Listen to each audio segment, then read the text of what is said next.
Namaste. I know everybody. I don't know if you know that well. I'm Bronwyn. And sitting here for Don for the next 2 Sundays. This pollen has been an interesting experience for me over the last 3 days. I left you guys the other night. Whew!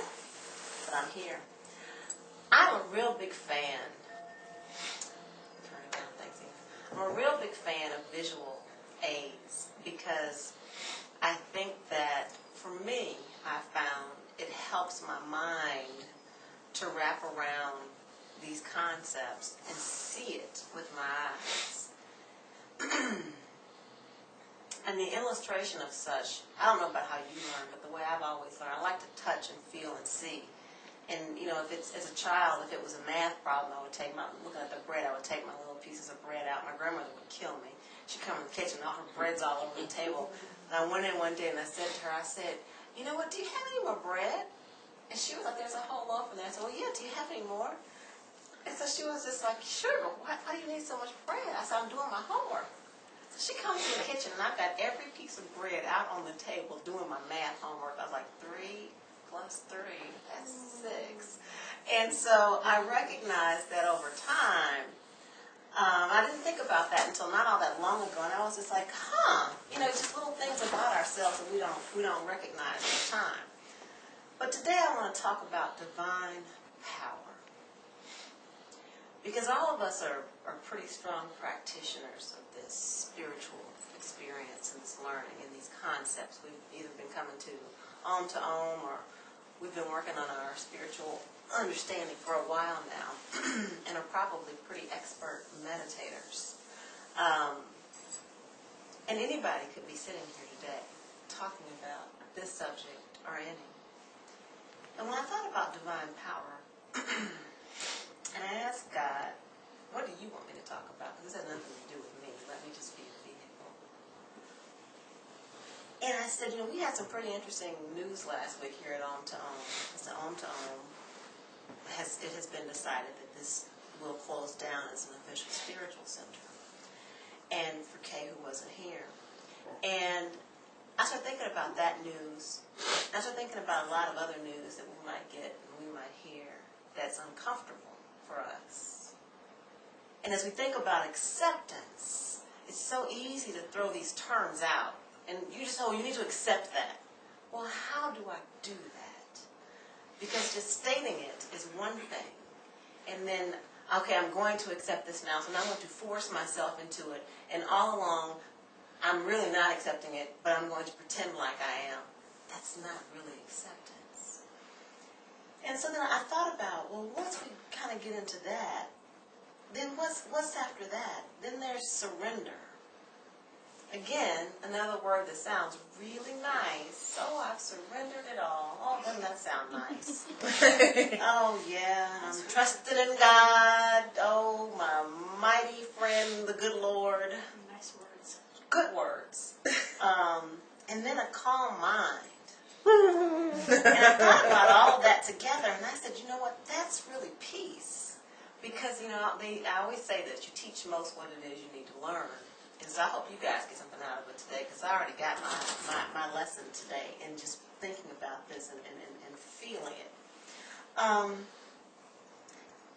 And so while a lot of us intellectually understand this stuff and could probably give a very eloquent dissertation,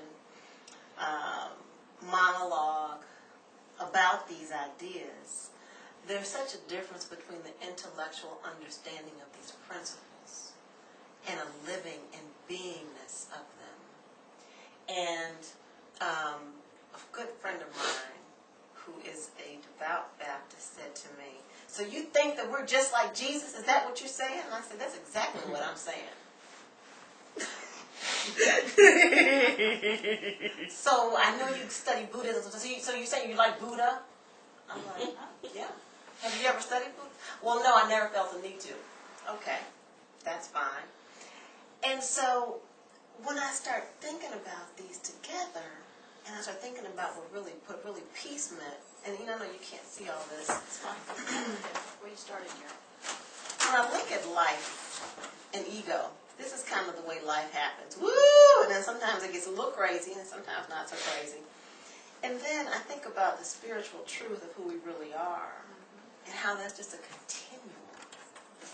And, you know, my experience of life,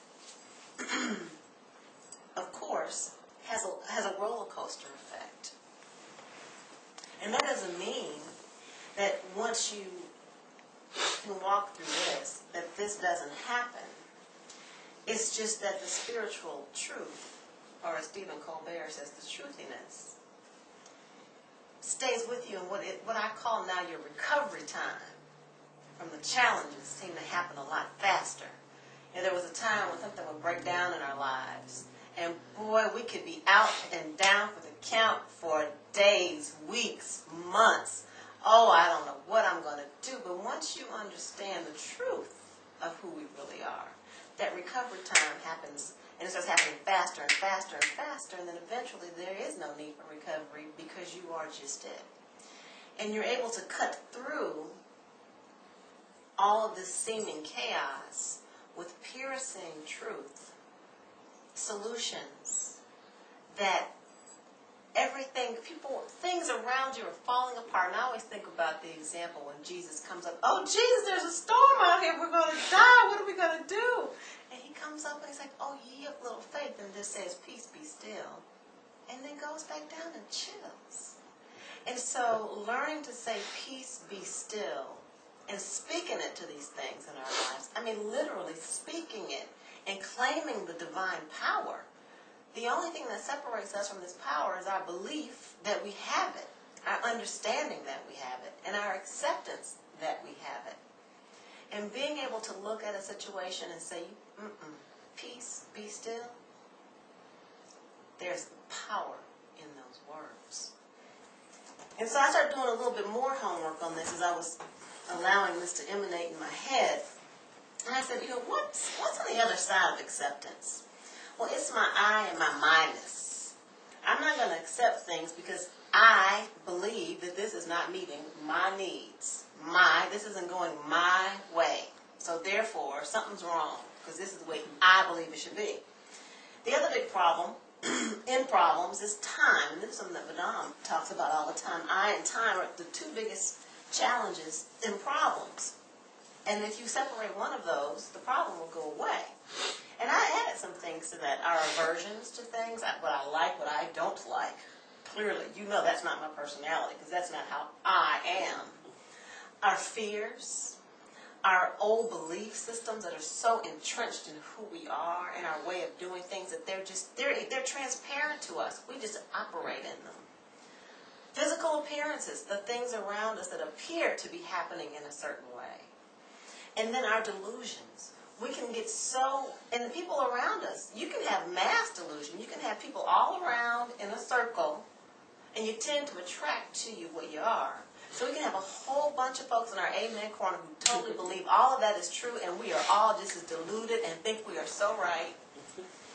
And so to challenge the things that prevent us from accepting is to stop for a minute. And when you find yourself in a place where there's a challenge with accepting something, again, that's this blind, just go to a place of acceptance. This is about the how do I get there. So I made some, oops, wow, I guess, boy, look at that. Didn't want to come up, thank you so much, Kay. Didn't want to be had, didn't want to be heard. So when something comes along that feels uncomfortable to us, either to our personal selves, an affront to us, something that's a challenge to any of these things, my I, my mind, this isn't happening fast enough, I expect this to be going quicker, something that we're afraid of, old beliefs, things that appear to be a certain way, you have to ask yourself a question. Is this really true? Or is this what I think it is? Well, it's pretty easy sometimes to look at that and say, well, yeah, it's true. It is true. The next thing you say is, can you really know it's true? So there's another test around the truth. Can you really know that that's true? Even though it's so embedded and it feels like it's true. Because everything that we see with our eyes ain't always what